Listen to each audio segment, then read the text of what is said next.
we're doing a reading, man, because Hoodrat can read too. He just doesn't just talk about like comic book spec and all the comics you should get. He actually reads, but I need help with my reading, man, because I went to public school. So I'm gonna bring in some homies, man, that I'm a fans of, and just like homies with, in real life and on here on stream, man.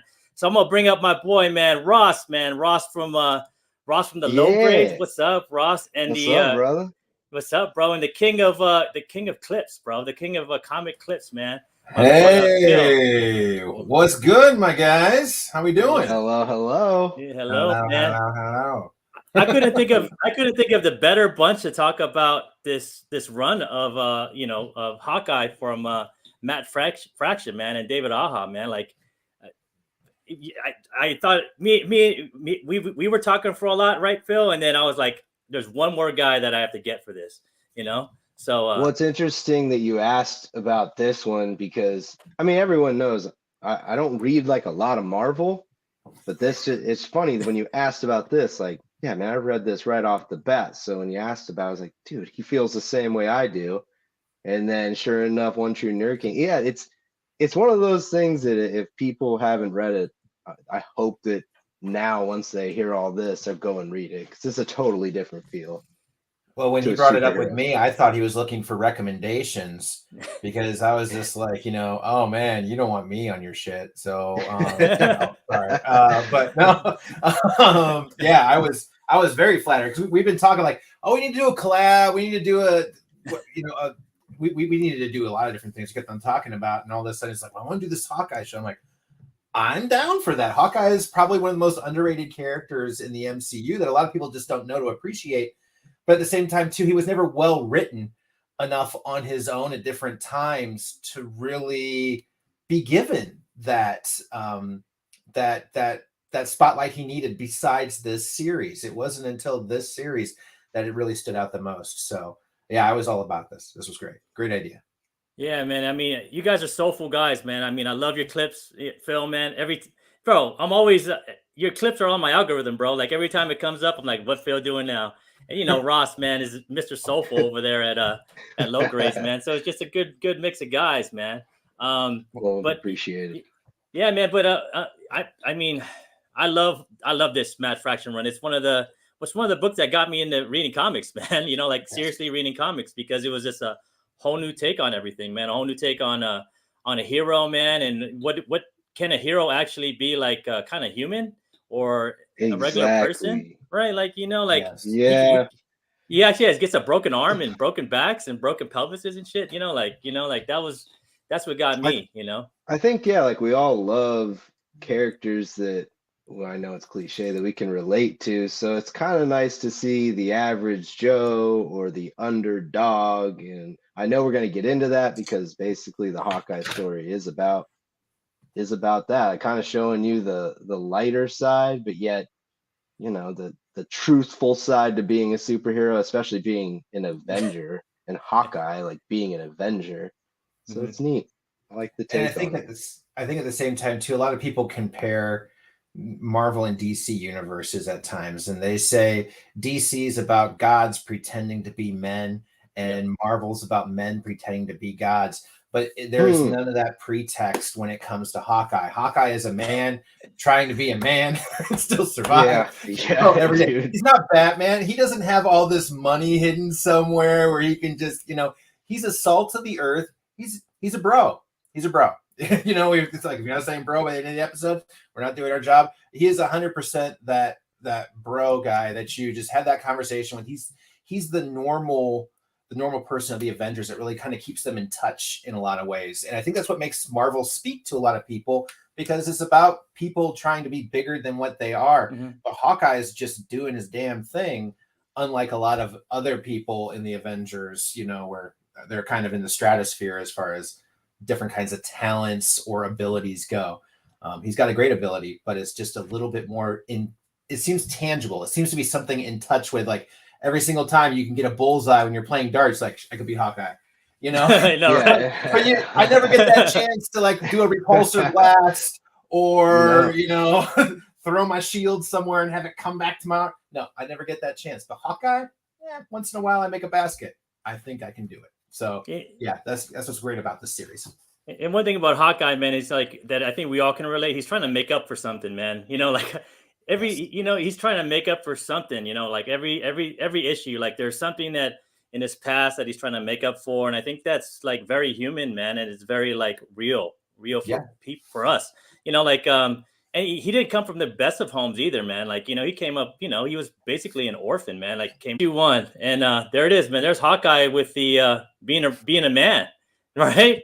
I mean, that's one of the things I love about this Hawkeye is that he actually gets his ass kicked all the time, and he has bruises and he has, Band-Aids and he's on his couch sleeping like, bro, when am I going to get some sleep? Right. Like, it was like Falcon and the Winter Soldier. Sam just kept on taking a licking the entire time. Like, come on, you're Captain America now. Let the man hit somebody. But yeah, no, Hawkeye's definitely taking his licks in this entire series.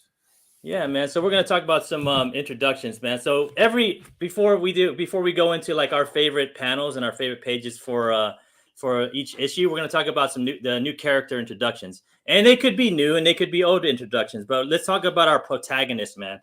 Our protagonists. Oh, you know what I forgot to do? I forgot to give a shout out to the chat, man. Oh yeah. All right. You want to help me out? You want to help me out, man? Yeah, go ahead, bro. All right. So we got SSGSS Uzumaki. I've seen him in a lot of chats. What's up, brother? Rudy. I can't pronounce that last one. Tatigua? I don't even.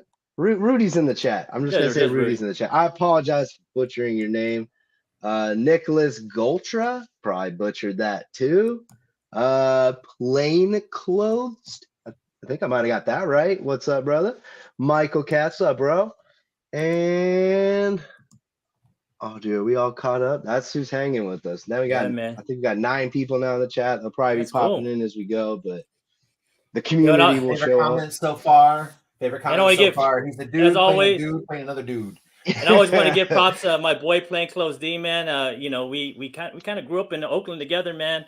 And he's a man behind the beats, man, of all my music, man. So I always appreciate Plainclothes. My boy D, man. He's DJ Plainclothes. Plainclothes, man. Like, yo, check him out, man, on his Instagram. He always got the dope beats going, man. And we got one more guy that jumped in, Mr. Sidious, man. He's lurking, starting books. All right, man. So let's go. Let's get into it, man. I'm gonna turn for our first character. Phil, you want to talk about our protagonist here, bro? About our protagonist, Hawkeye, Clint Barton. Yeah. The man that just takes a licking and keeps on ticking no matter what we tend to do to him in this entire series. This is Clint Barton. Clint Barton is honestly, in some ways, a man at a time.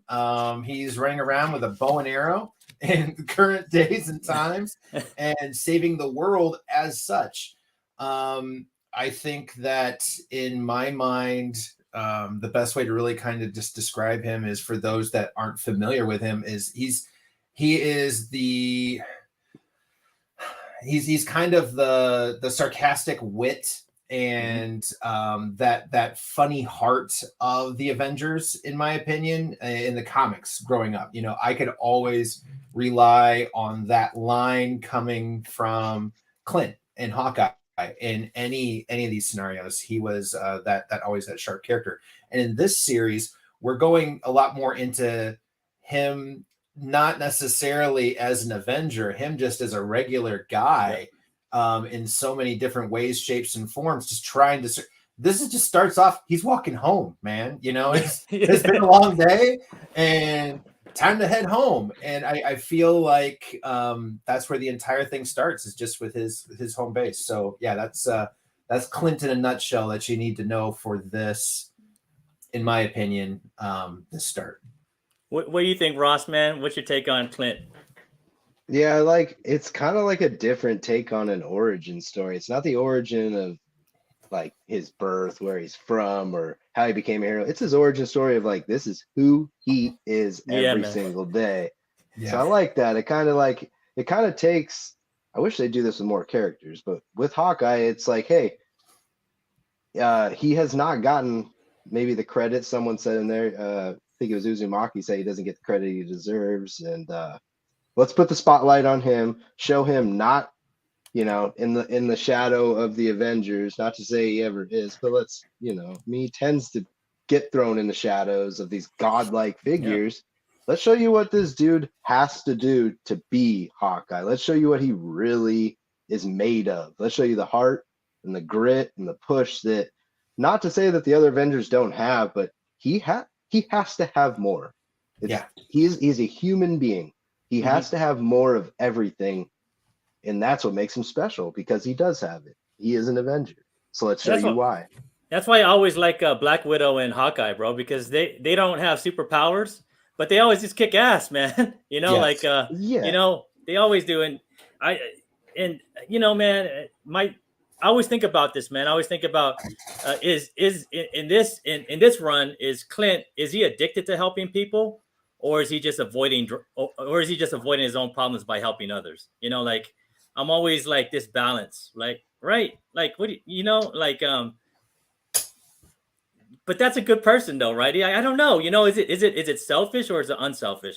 You know, because it's a great question. It's something to think about as we go on, you know, like in this book, because there's a lot of drama, man, and Clint doesn't need to be part of it, but he just kind of puts himself in there, man. Because another. Go ahead. Yeah. No, I was just gonna say, like, we've all been there where we've all had problems, something big going on. But as soon as your one friend has a problem, you can immediately drill down, focus on that person, and that just it all of a sudden you don't have to worry about your problems. You're what's the word I'm looking for? Projecting, you know. Yep. There you go. Yeah, that's it. He's projecting all his problems on someone else that he doesn't have to take care of it, man. Especially with his relationship with Kate, man. You know, like it's always avoiding. It's always an avoidant thing, man. So, and then we have this. So I put this up here because Clint had just jumped out the window, had a bunch of broken bones, like a back and a pelvis, arm broke and whatever. And he got out of the hospital. He takes this cab and says he wants to go back to his neighborhood. And I thought like a big character in this run was his neighborhood, man, in Bed-Stuy. I've never been there. I've been to New York, but Bed-Stuy's in Brooklyn, right? Am I right, man? And you guys, I mean, some of the guys. I'm in Michigan, guys, bro. So I'm in Arizona. Yeah. I'm just not guessing, for geography. So he ask me where 8 Mile is in Detroit. I got you. But if you want to know, there you go, bro. I'm out. So he says it here, man. He wants to go to. He tells the caveat to take him to Quincy and Tompkins and Bed-Stuy, and I think that's in Brooklyn, man. I may be wrong. Someone from the East Coast is going to say no, it's in Queens, but I'm just guessing. But that's Bedford Stuyvesant. That's what the neighborhood is, and this is the real Tompkins and Quincy right here in real life New York. So this is back in 2014. This run was, so this is about like 7 years ago. 8 years ago, maybe. And you can see writing on the wall, so it's right there. So cool. I love that, man. I like that you found that, dude. I think it's this building, right? You think it's this building? This building right here. That he's walking by. I was just saying it pertains just to the atmosphere of having writing on it. I mean, it's New York, but like, it looks like it. It looks exactly like it. That's what's cool. It brings not only these superheroes down to our level, but literally on streets that we can walk. Love. Yeah, and this neighborhood is it's portrayed as a working class or lower class neighborhood with a lot of people just trying to make it day to day, man. Regular people in real life with this superhero who's trying to fake like he's not a superhero during superhero when he's off. Everybody's kind of guessing, are you the Hawkeye guy? And he's like, me? Who's the Hawkeye guy? I just look like him, like everybody always says that, and then we got like these cats here, man. I want to turn this over to you. Want to talk about this, Ross, man? About some we got Ivan here, right? Ivan, he's the leader of the Tracksuit Mafia. They actually call the Tracksuit Vampires. That's the name of their gang, but everybody calls them Tracksuit Mafias. And then we got some of his neighbors here, and I think we got Simone and we got Charlie. Go ahead, Ross. Yeah, what do you think, man? It's your typical. Like, I don't want to say like thugs, but like it's your typical kind of gangsters, man, that they're still around today. They're never going away. They're they're businessmen on a shady level, and just so happens Hawkeye gets caught in the middle and Simone does, and these poor unfortunate people I think are going through. I mean, he legally has, they even get into it, he legally has the right, being an owner of the building, to basically screw over the tenants and charge more rent. And you start getting into like how Hawkeye, I love what he said, how Hawkeye says how Nerd King was like, oh my god, hold on, I'm fucking brain farting right now. projecting.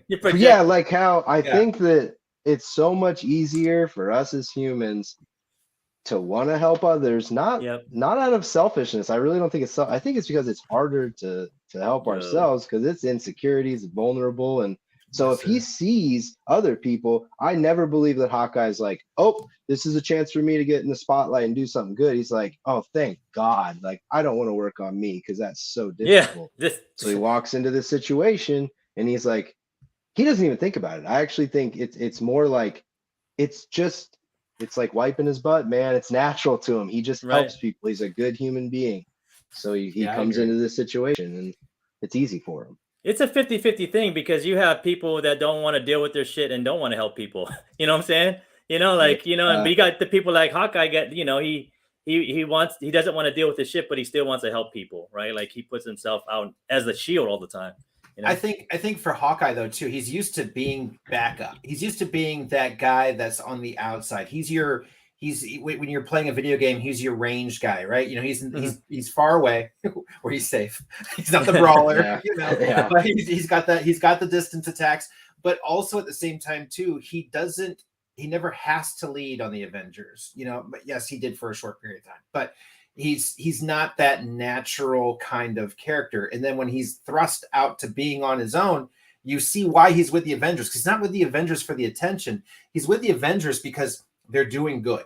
And you see that as his character, because I mean, if that was really what he was after, he wouldn't be in the Avengers. He would be solo, because he is not the A string of the Avengers team in that aspect of like, oh boy, if we don't have Hawkeye, there's no way this mission will succeed, but he's there every day. He's the guy that just keeps on showing up no matter how much he's beaten down, as we see throughout this series. So you can see him, man. He's all been still been band-aids, bro, and he's trying to get into something right here. And then our other characters here, man, these are some of my favorites, man, is his neighbors.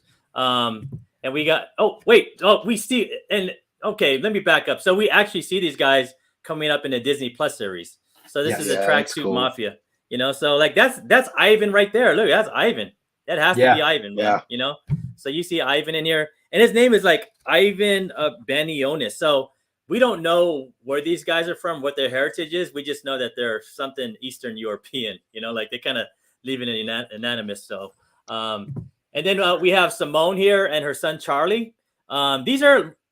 She's a significant character. She actually becomes like his. I mean, can I kind of spoil it in the? Yeah, we'll get there. I haven't read it yet. Oh, I haven't. but she actually becomes kind of like Hawkeye's in-law in the end, So, what else? She even shows up in Deadpool or Hawkeye versus Deadpool 000, the Halloween special, where you have like she's in that one too, man. Where you see the cameo appearance of Thor, Lady Thor, and I think it's Spider-Gwen. She shows up in the first couple pages because it's in his. It's based in his in the building over here in Bed-Stuy. Yeah, man. So we have Simone here. She's a pretty good character. Then we got the La Raza right here, man. Who wants to talk about the La Raza, man? I could point out the names after you guys talk about them because they're real significant people in this story. So go ahead, Ross.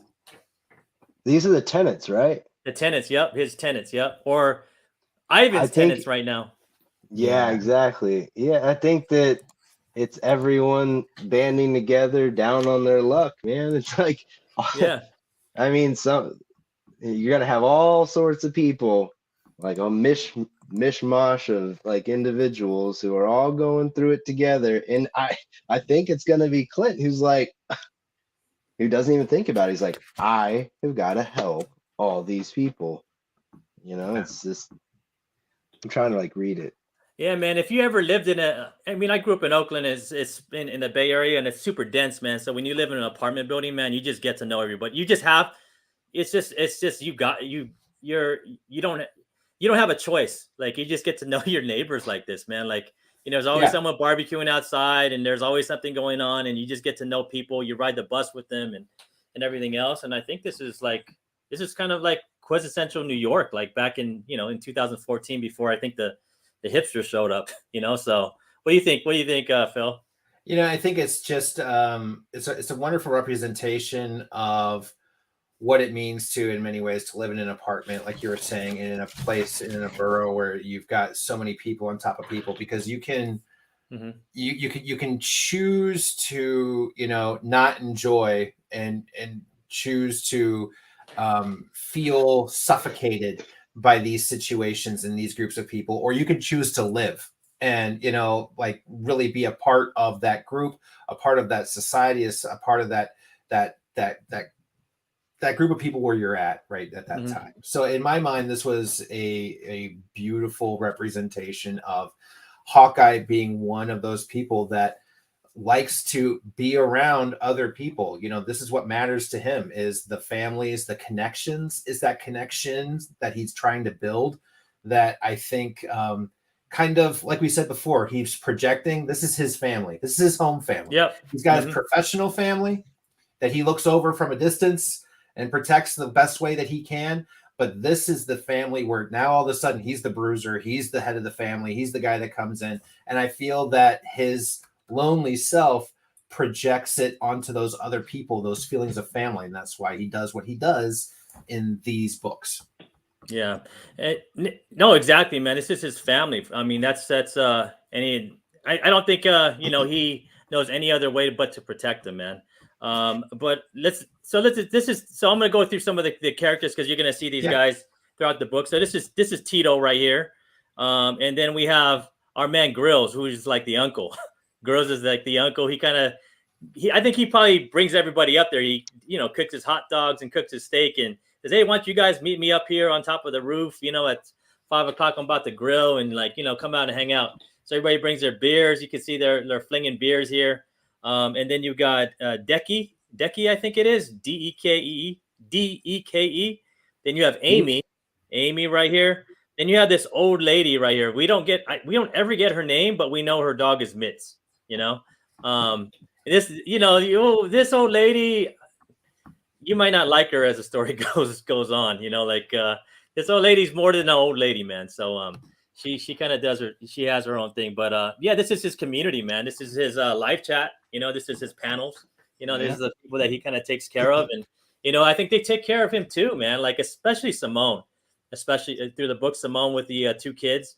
She really, I think her kids actually take care of him too. Like, he's just kind of the lost puppy, man. And everybody's just like, come on in. Come on, Clint. Come and hang out with us, man. Lost puppy or the always injured puppy? That's is he really lost, or is he just always hurt? Hey, there's a little foreshadowing in what you're saying right there in the lost puppy. So there's a foreshadowing. I'll shut up. All right. I like that. No, I like that. It's tying together. And then we have, I think this is you guys' favorite, one of your favorite characters. This is this person. I'm gonna let you guys take it away, man. Go take it away on this character. I don't want to give the name away yet, because the name has a significant couple of panels, and I the way I see the dog is it's a representation of Hawkeye or anybody who has been counted out.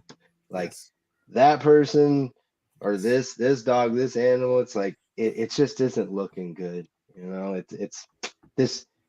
It might be time to give up or get your affairs in order, or just like down on your luck. This is the embodiment of that, is that dog.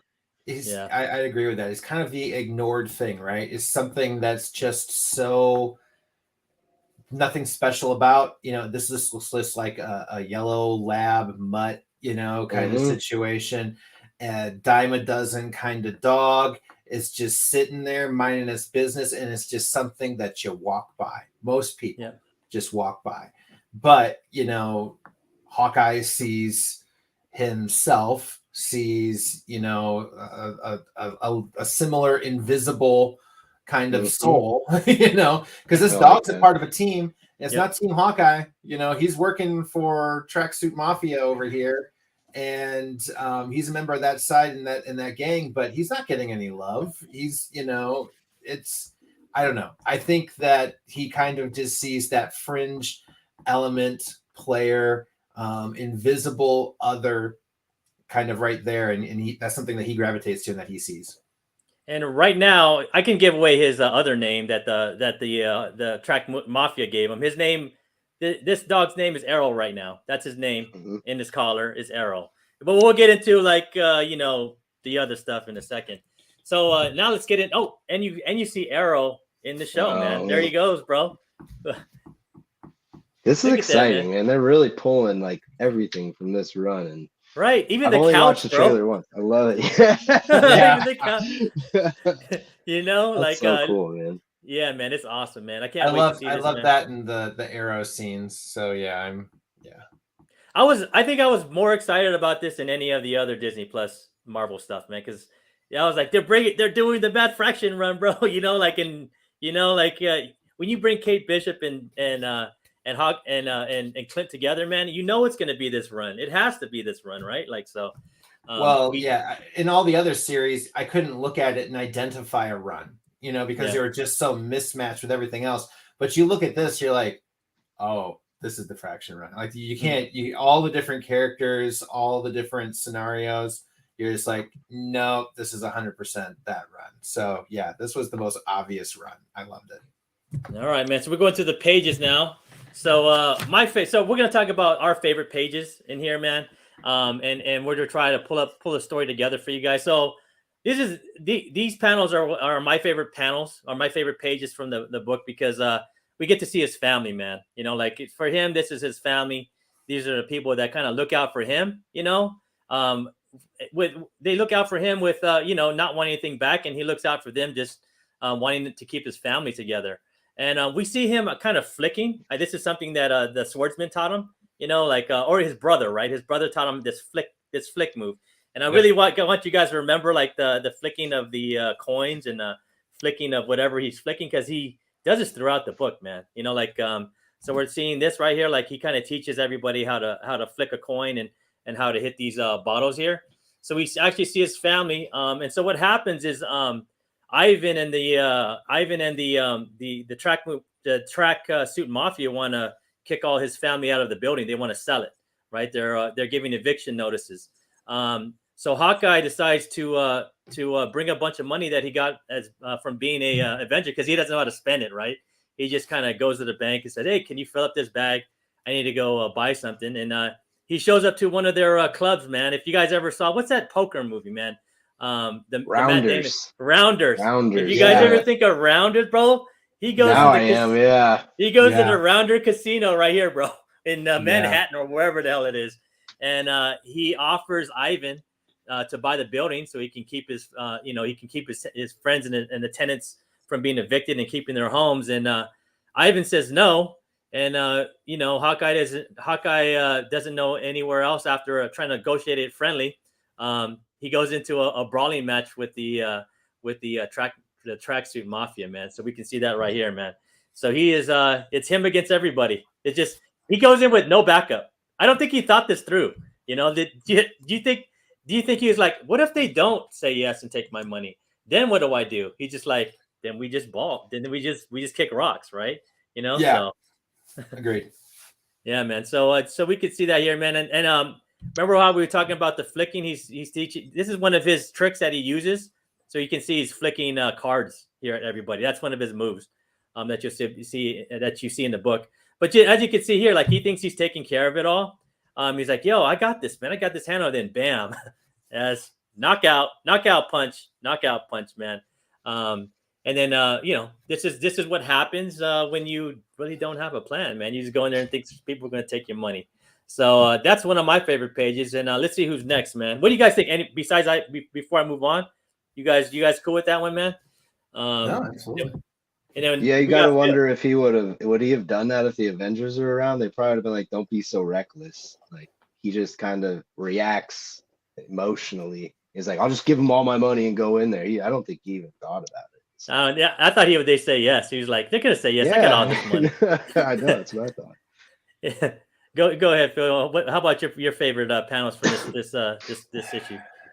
This was this to me was the scene that spoke to me. Number one, because and we talked about this a little bit beforehand, but you can screw with a dude so much, but you throw a dog in traffic, you're trash. Okay. Yeah. I mean, they shot Clint. Clint gets winged before you see this scene, but this is all of a sudden somebody, winging a dog into traffic, where all of a sudden you're just like, wow, okay, this guy's dirt. These guys are going to pay.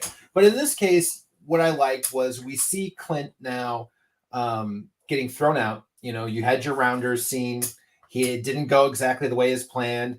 He wanted to get some rest. All he wanted to do was relax, and then all hell breaks loose. And all hell breaks loose when he gets thrown outside and he's getting chased. He's got these guys with guns after him. But that little bit of kindness that he showed, which is kind of, Clint's thing. He comes across as the guy with all the sarcasm, who's invisible, who really shouldn't have to say anything, but he can just do these little things that have these big impacts. And the dog Arrow at this time obviously was impacted by Clint, because he wasn't being regarded well by everybody else there in the group, which he was technically working with and for, and he flips on him right there. He sees what's going to happen to Clint, and he jumps in, and he actually starts to attack one of his owners per se. And really, when that happens, I think there's that paradigm shift between the Tracksuit Mafia and Arrow, where all of a sudden he's just another enemy now too, and he gets the physical beating that they were throwing at Hawkeye at that point. Hawkeye at that point. And to me, this is just a very I don't know. It's kind of Clint. Clint started off the same way. He was in this circus of crime. He was not a good guy starting off. That wasn't his perfect origin story. He started off with the bad guys, and then all of a sudden this thing happened, and he flips and he makes that turn, and he's like, this isn't for me. And to me, that was Arrow. And it was, so you're talking about, this isn't just an origin story. This is kind of like his day-to-day story. I feel like Arrow's origin story, we're just seeing that little bit of Clint's right here in these two panels. And that's why this spoke to me.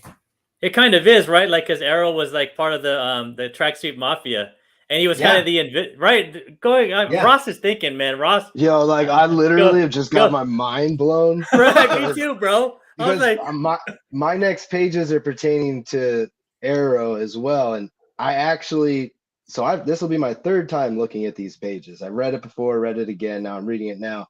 I actually didn't think about that. I just didn't. So I love that. See, I'll always go back and read really great stories like this more than once, because now I'm seeing not only the origin stories matching up and the similarities there that I just never thought of, but now I'm like, do you think maybe it's not just, oh, that guy's an ass, he threw a dog in front of there? Do you think now, like, Clint sees the part of him in this dog in a minute, and he's like, it's my fault. That dog would not have gotten thrown in front of that car if I didn't do this. So now instantly he's like, all this good that I tried to do, and this is what's happening. He's trying to save himself too. Yeah. This is that projection of him saving himself, Yeah. See, I'm glad that we don't. Yeah, this is. I don't know. I'm just coming up with this as we go now, bro.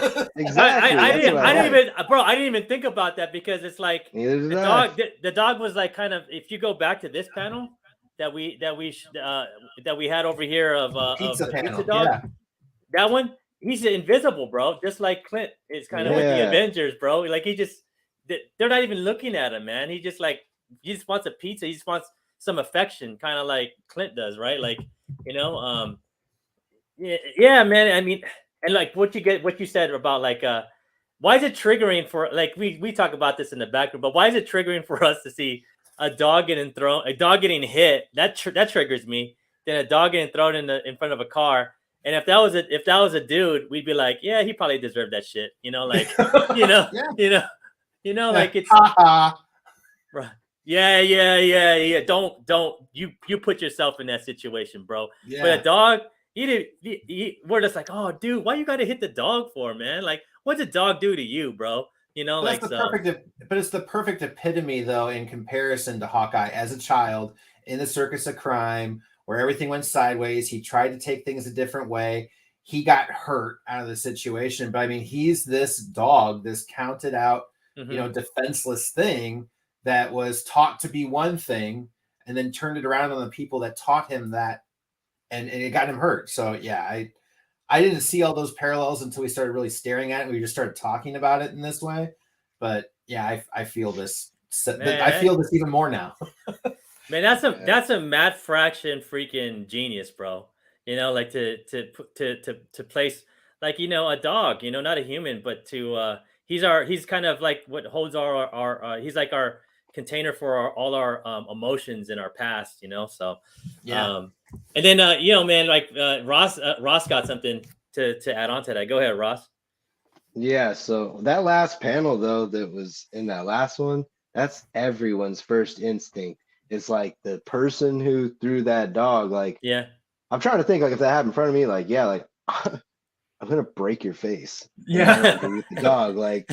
So I mean, but now that it's kind of cool now that I can look at the panels that I picked and the pages, because now I have even more to go into why I picked these pages, because like I said, it's like the origin story of himself projected into this dog, but it's true. I mean, it's exactly that. I think it all came to realization in the hospital when Nerd King says, look when he tried to go good, what happened to Hawkeye. Mm-hmm. And now he's seeing it happen to the dog. So now I think the readers already see this, but now he is living it. And he's now being told by a doctor, basically it's like, hey, damn, like, oh, I hate to say this is just not looking good. The dog is just the human, the dog, I don't, this isn't good. Count him out. And I think he hears all that. He's like, no, this is not. He's just like, this can't happen. This will not happen. Fix the dog. Make like all the emotions. And then, I mean, there's so much that goes into it, but I love the fact that he went from this perfect dog name of Arrow and went with Lucky, because you just wouldn't expect that. Like, you would expect it to be Arrow, like you really would. Like Arrow, oh, it's the perfect name for the dog, but Hawkeye is just, he's who he is. He's like, no, you're Lucky. We're both lucky. I just like that. Just that's such a human side to him. I mean, it would be kind of, if he would have named the dog Arrow, I don't know if I think about it. I don't know if I would have thought about it the way I do now, but now reading, because the way Fraction writes, it's just yeah, man, it's really on the edge, bro. It is, man. It's touching, dude. It's just think it is, man, because we all had a dog, bro. We lost, man. It's just like, you fucking asshole. What are you doing with the dog, bro? And just seeing this, man. And I just like I like the humanity in Clint right here in the bottom panel when he's like he's yelling at him, right? And he's like, and then he said, dude, it's so weird you say that, because I was right before you started saying what you're about to say. I didn't think about it. The fact, in normal comic books, God, dude, Fraction is such a genius. So in normal comic books, it would just be like, fix the dog, and that would be it. But in a few little words, it shows you we are talking about Hawkeye. We're talking about a human being who doesn't have special powers. He's like, damn, like that's how. And I don't know if empathetic would be, but how like sensitive he is. He even knows in a moment like this, he's like, dang, I shouldn't lose my cool, my composure. He's just trying to help. He's a doctor. He's like, I'm sorry. Just, that's all he really needs to say, And I think people forget about that, man. Like I'm a dad, are you a dad, Phil? Yeah, I'm a dad, man. And I know when I kind of go, I'm mad and I go off on my kid, like I kind of go, a little bit overboard. I always try to apologize after, man. because that's showing like empathy and sympathy at the same time, man. Yeah. Creates good human beings, man, and it just shows you right here, man. Like it's I think it's easier to yell and harder to say sorry. You know what I'm saying? Like I'd that's agree like with that. that's a man's that's what kind of what shows me that not a man but like a real human being, man. You know what I'm saying? That's kind of what Clint is showing us here, man. So For me, it's the identification with so I am a father. My daughter has cancer. I'm sorry, so bro. I'm familiar. It's she's doing great. She's doing great. She's beaten it 3 times already. But you kind of see the begging, right? There's that moment, that powerless moment where somebody else holds all the power and all you can do is beg. And to me, the pleas, it wasn't so much an apology as it was a plea, right? It was just, you see his head on his arm, he's beaten, he's worried, he has those feels like you were talking about before, where he got thrown out in traffic, like, this is my fault, this happened, if I hadn't shown him that bit of decency, if I hadn't done these things, he wouldn't have like stuck up for me, he wouldn't have been hit in this car. But we see that he's also pleading for his own soul in so many different ways. And so to me, I see that, I feel that as a parent who's felt so powerless. We've all felt powerless at times. Yeah. It's not just a dad thing, but to me that looks powerless. And it's just, it's please help my dog, the dog, fix him, please. And to me, that hits me where I am and where I've been in life. And it's thank you, Rudy. I appreciate that. And yeah, I do. But to me, that's what that bottom panel represents to me. And I think that's the great thing about it as well that we talked about. It speaks to so many levels. There are so many layers to this story. The story isn't just Hawkeye. Hawkeye getting his own solo story. This is really all the different points and places that Hawkeye has been in all of his years in writing, all in one singular series, but it's happening with different characters. And I think that's him pleading for his broken self.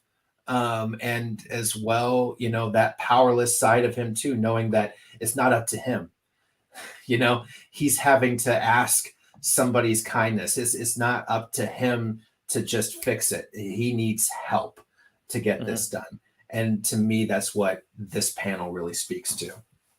Yeah, man. In that comics, and it just, he says, I don't want to apologize because I want them to respect me after. Yeah, that might be a thing, but they might respect you more, man, if you say sorry, bro. No, and I have a million apologies I have to say to a lot of people, man. I think we all do, bro. But I think our machismo gets ahead of us sometimes, man. And I think here, Hawkeye kind of is like, I think it's more like a prayer, too. Like, it's like, I don't want that. I don't want my anger to be on the dog. Like, I'm sorry. Like, hopefully my sorry will help Lucky. Yeah. You know what I'm saying? So, and I'm with you, man, as a dad, man. When my kid's sick, bro, or my wife is in the hospital, bro, and you put the powers in the doctor's hands, you got no power no more, bro. My wife was, when she had my kid, bro, like, she was in the hospital, man. I was like, no power over it, man, especially during the birth, man. But man, I'm with you, bro. I'm gonna pray for your daughter too, man. You got me, man. I appreciate that. Yeah, man. Absolutely. So sorry, I don't talk about it a lot. It's something bro, I usually keep off. Oh, it's all good, man. It's all good, bro. But that look, that feel, I felt it, and it looking at that panel again, that you brought up here, I just looked at it and it's like, I feel like I've been that person on the wall just saying, please, so it just spoke to me. Man. Man, it speaks to a lot of us, man. I mean, we're all from different parts of the US and it all speaks to us, man. It's a great read, man. So let's move on to number 2, man. And I always like to put these panels here of like Hawkeye, man. It's just so you get a little more character out of him, man. And I think this is all of us, right? Like when we dress up in a tux or a suit, bro, we're like, damn, bro, like, am I feeling out of place? You know what I'm saying? Like, and I think this speaks to Hawkeye because I think he always feels out of place, man. Like he's this guy from another planet that just got stuck on Earth, man. He's trying to make the best of it, man, and trying to make it a better place, So So new characters in here, man. So I'm gonna let you guys go off. There we go, man. There we go. The beautiful Kate Bishop, right? Yeah, Kate Bishop is. I don't know. I think I'm not as entirely familiar with Kate Bishop until this series, right? And this is you don't know my kids, dude. This is really, she is the new Hawkeye. She's tremendously gifted. She just doesn't seem to have as hard of a time in the day-to-days as what Hawkeye does. But I think that's because that's Hawkeye's choice. She makes the decision. Like, he's still an Avenger. It's not like he doesn't have access to Iron Man's petty cash if he needs it. Right. It's kind of one of those things where Kate's just kind of learned how to finesse it a little bit more, or at least life in general. But she's, I don't know, she's a female version of him in so many different ways. In the sarcasm, the comedy, the caring. I don't know. I'm a big fan, but I really probably couldn't give you the best backstory on her because I'm not entirely familiar with Kate Bishop. So I can give you I recently read Young Avengers. That's her first appearance, and she's a rich girl, man. She comes from a rich family. They actually meet her in this. She actually shows up in the Young Avengers #1, and she's a bridesmaid, and the Young Avengers go in there to save something going on, a stick up that's going on in this wedding. And she saves like Patriot, right? Like, and she goes on to she's like that guy.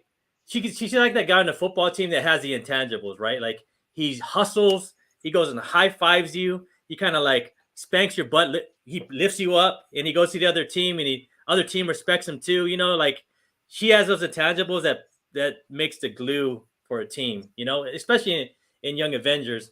But there's this. In the final issue, in like the Arrow Mail, the publisher actually says a really good thing about her, man. That kind of brings it all together for her. A little synopsis. He says, there is something very gutsy and obstinate about Kate that's very reminiscent of the clarity of heart that comes with youth. She loves as easily as she yells and makes no apologies for it. That's Kate Bishop in a nutshell, man. What do you think? What do you think, Ross, of Kate, bro? Yeah, I think it's a good combo, and I know the panels I picked from this will show it too, but they balance each other out because they're polar opposites. And I think that's why it works. And I think that Hawkeye needs kind of like a little bit of the tough love, man. I just think some people are put together beautifully. And my wife's one of them. I am not. I am a mess. And I think going back to the previous book, I think that's why I really love this run, because I don't know, man. I feel for the guy. I feel the emotions. I'm a little sensitive. Everyone knows that. And yeah, I think mental health, and I think he deals with some of that too. And she's just, nose to the grindstone, and she keeps him going. So, is there truth, man? I mean, I'm gonna ask I think She the Geeks in here. I want to ask, man, but is there truth that all women pick their husband because they think they can fix him? I think that could be like Kate. You think she can fix Clint, bro? I know that was my wife, right? Yeah, I mean, I'm thankful for my wife, bro. My wife made me a better man, bro. I gotta say, I gotta give my wife props, man. Like, she fixed my ass, but I still need some fixing, though. You know what I'm saying? We're all a work in progress. We're all a fixer-upper, brother. And then we have Kate. Here she is, man. She's straight. Excellent casting choice. I just want to say that first of all. Just love the casting choice. Yes, bro. I see her, bro, and I'm just like, I see the pictures of her before we even seen her in the previews in the trailers, and I'm like, that's fucking Kate Bishop, bro. That's dude. Nailed it. What the hell? Nailed it. It kind of got me all like. Go ahead. Go ahead. No, man. Go ahead, please. It got me like tingling. Like, it gave me this real tingle in my heart and my fingers. I was like, that's Kate, bro. That's Kate. Yes. Go ahead. No, I was just gonna say Marvel is fantastic at casting. Every once in a while No, I wouldn't even say every once in a while. I can't say I've ever really seen a Marvel casting like I just can't see this person as that. I've never had that problem. And if it was somebody that I wasn't familiar with, you saw when the time came why they were cast in that role. You know, I think like if maybe anything, maybe I question why Tom Hiddleston got to be Loki. But at the same time, as soon as I saw him in a preview or a part, I was just like, well, that's why he's King Loki. You know, he's I know. That's interesting. I've not seen them miss with the casting. And I don't like to throw it at DC, but I feel like they've not done as good a job at times casting the right people in roles. I'm a big DC fan, and I can't argue with that.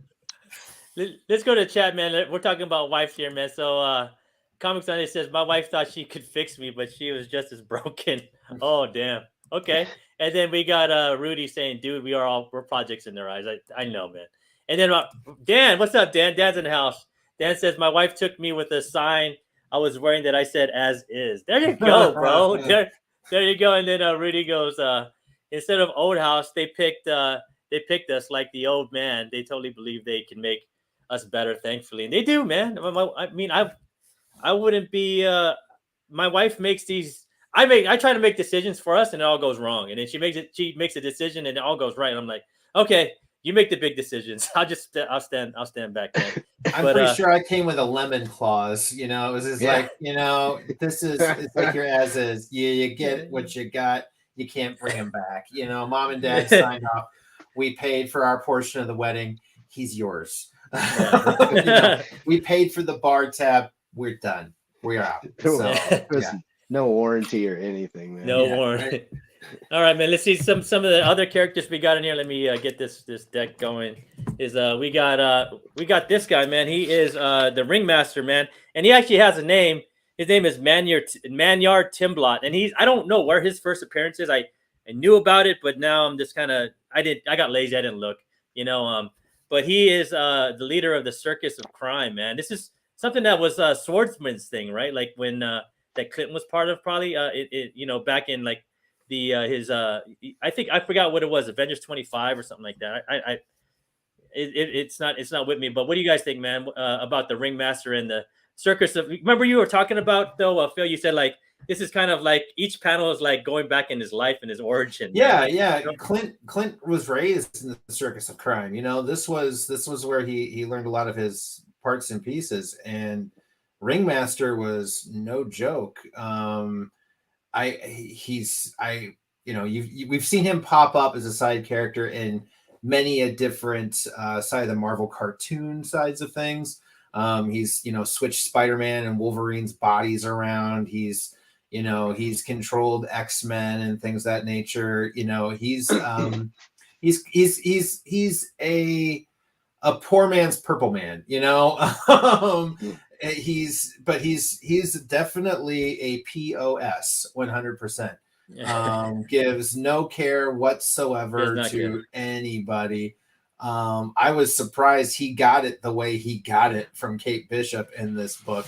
You know, it was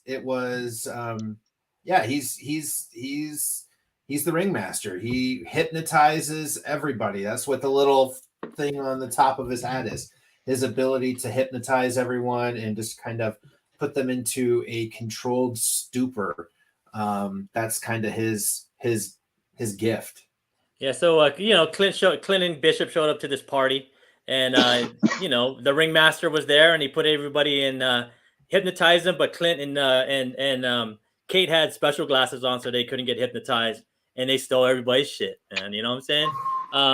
And then everything was gone. Then we got this minor character here that kind of just shows up for a little bit, and this is the swordsman student, and his name is Jacques Duxeny, but he's not. Clint kind of catches on to him, and he's like, bro, what's up with your fake French accent, bro? Like, I know people from Ohio that have a better French accent than you. You know what I'm saying? So he's kind of a minor character that we don't have to go into, but he's a funny guy. He's a funny guy in this book. There's some funny stuff that happened with them. And then we got these guys. Ross, man, you know these guys. Go ahead, bro. You got the Kingpin. Kingpin. You got the owl. Hammerhead, Tombstone. I don't know anybody else though. You got Kingpin, the owl, right? And then you got Hammerhead, and you got Tombstone and Madame Mask right there. But Right. Madame Mask is a big character in this book. Like she's up around in this run all the time, so she's someone to pay attention to. You know what I'm saying?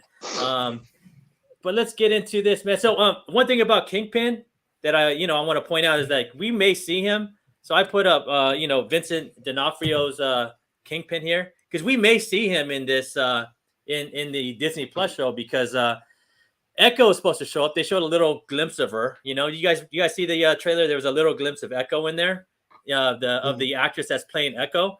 And you can't have Echo without Stepdaddy. I mean, I don't know how that origin is going to go without Stepdaddy, because if you guys don't know, the origin of Echo is that Kingpin actually killed her father and then took her in because she saw some talents that she. Oh, Echo. Yeah, she saw her. Yeah, she I'm saw back. her talents on that she can manipulate and copy people like she's a mini taskmaster, right? Like but she becomes experts in, like, she's deaf, but she's like piano player, a great piano player, great dancer.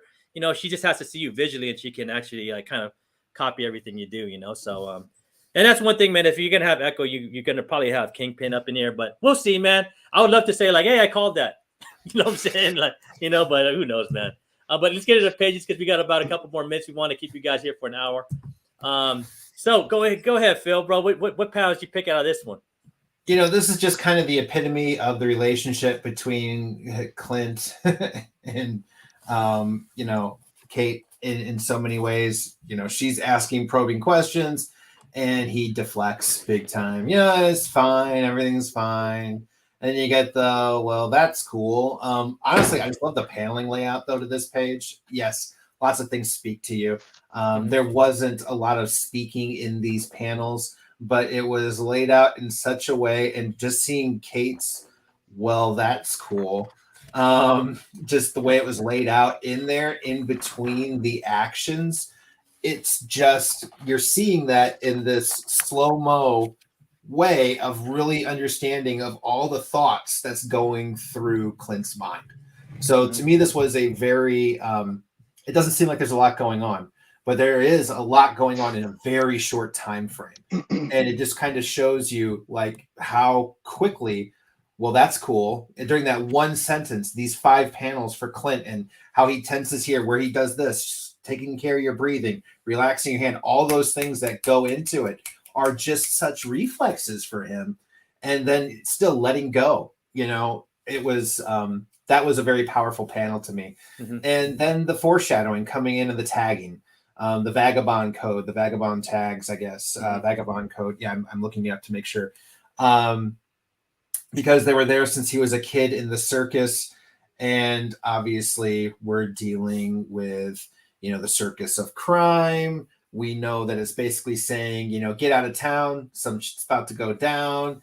And, I think that was really all the foreshadowing that he really needed, was just trying to get everybody out of town. Things are going to happen. And this was just a good foreshadowing then afterwards of what's coming on later on in the book. You know what my favorite panel is this one right here. That's the epitome of Clint, bro. Just drinking right from the freaking the coffee pot, bro. Like, it's just like, I wanted to put that up as his character, but I like the one where he's like, I just feel out of place. And am I the only one that feels out of place? But this one also too is just like, oh, screw it, man. Whatever, bro. It's more efficient to drink it out the pot, and I don't have to clean the mug. You know what I'm saying? So that would be Clint, man. And then here we go, man. And then we got Ross. What you got, bro? Oh God, yeah. See, this is where I think you start getting into the they're funny, man. They're I just think she doesn't allow, I don't want to say she doesn't allow him to, I don't know, she runs the show, dude, and she calls him out, and she just like, she knows what needs to be done. I mean, if anything, it's like, I don't know, not she isn't babysitting him. I wouldn't say that. I think she's always, they're a team, but she is who she is. She's very blunt. and she calls it like she sees it. And that's what I loved about all this, just how, she just kind of pokes fun at him a little while on a mission. So I love that because I can see that playing out in a show. I love that. Yeah. That's going to be a great moment in the show, like just to watch them have little witty banter. No pun intended, but this has to be in the show, man, because you see him in the trailer running around with his bow tie, and he jumped out the window. That has to be this. Yeah, This has to be the circus of crime right here, man. And man, what else was I say, man? But yeah, I just like. I mean, I'm gonna go to my panel because I think that's where I'm gonna talk about it. Like, I think the whole section. I mean, this whole issue is the basis of like what another layer to this story is the relationship between Kate and Clint, man. Like, is it an uncle niece thing? Is it a dad daughter thing, or is it a boyfriend girlfriend thing? Right? Like, and you can see it here at this last panel. I like this one. I like this one here because it shows you them together, and I love the purple. I mean, purple is my favorite color, so this whole thing speaks to me, man. They're walking down the purple. It's not even a red carpet; it's a purple carpet, man. They're walking down the purple carpet into the Circus delay of Matt Fraction world. And then this is like one of the last pages, and she says here they're having an argument here, and she goes, because, and right here it says, because I don't want to sleep with you. Like, they're having this whole argument where she's just trying to push him away, trying to keep him out of that like circle of intimacy, right? Because I think they both have like issues with intimacy, man. Like, Kate's this tough girl that pushes you away. She's gonna be your homie. She's gonna be your friend. She's gonna be a person you count on, but she's not gonna be a person you can love.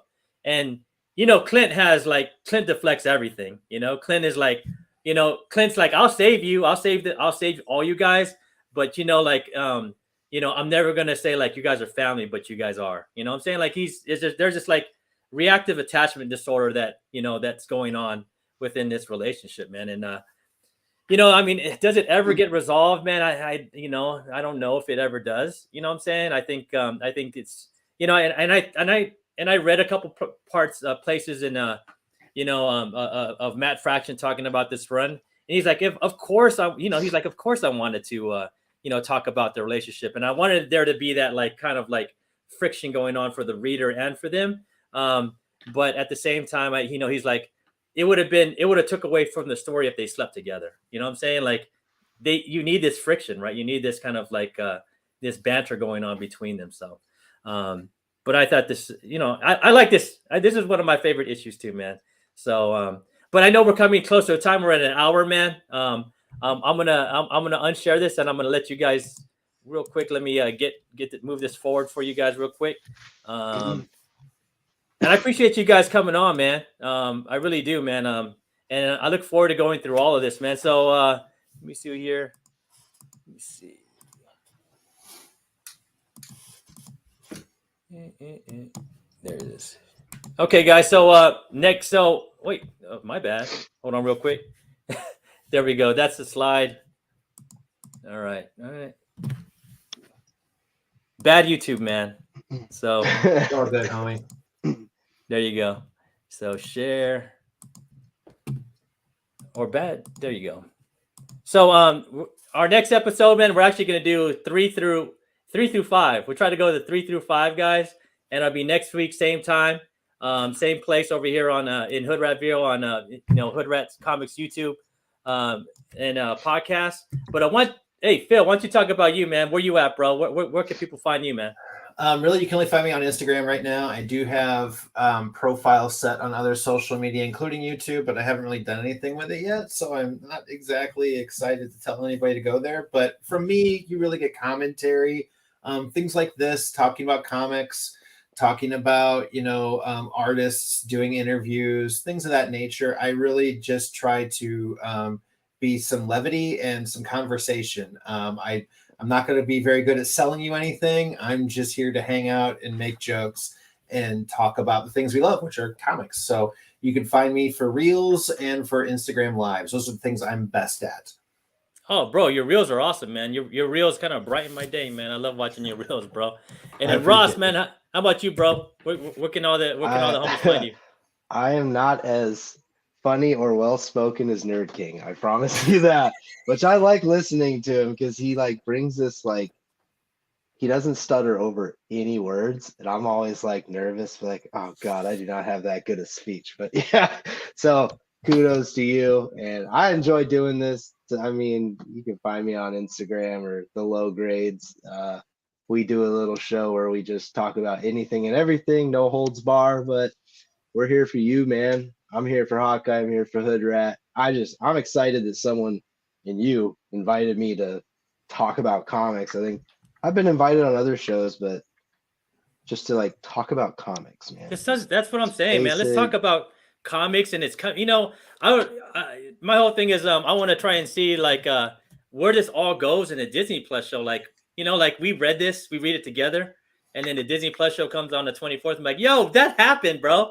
That was Yeah. dope, man. I Yeah. like the way they kept it real, or they didn't keep it real. You know, We what I'm should saying? even maybe do a we live should- react. We should do a live There you react. go. Yeah. Let's we do should it, man. do shows like whether it's live reactions or like just covering like, yo, remember like an episode, blah blah Yeah. blah of Comic Banter, like we talked about it, or just talk about each episode. It'd be fun to do.